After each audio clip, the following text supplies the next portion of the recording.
What is it that draws me again and again? While I had loved the idea of going to Guatemala for a long time, I didn't know the reasons. But my heart knew, and I trusted it.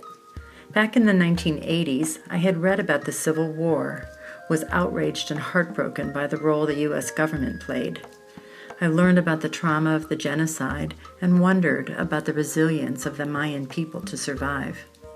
In 2010, when my friend Leah invited my sons to join her son to go to language school in San Pedro La Laguna, I knew my chance had come.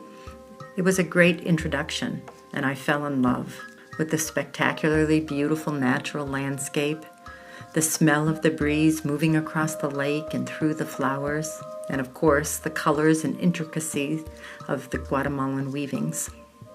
But how could I become more than a tourist? I had the opportunity in 2012 when I joined Leah for a return trip where we spent 10 days connecting with the Centro de Tapit community.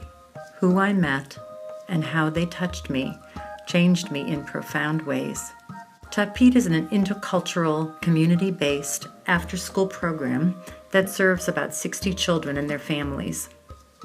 Using indigenous wisdom and modern technology, they're renewing the rich legacy of Mayan cosmovision and weaving new stories of who we are and how to be in relationship with the earth, ourselves, and each other. With generosity and trust, Tapit shared with us ancient teachings and practices that ground us to the earth and connect us to the cosmos. They invited us into sacred fire ceremony, a ritual that honors the earth and the Nawales, or spiritual energies that govern our days.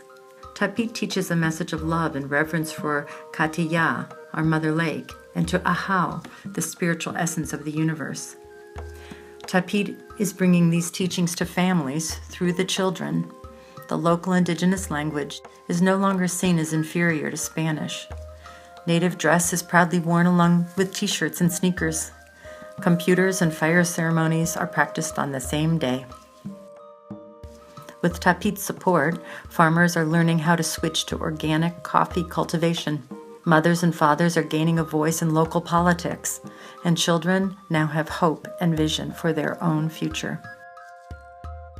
By welcoming me and sharing their sacred traditions, Tapit helped me humble my sense of privilege and learn how to open my heart to a spiritual connection with the people of the lake and her communities.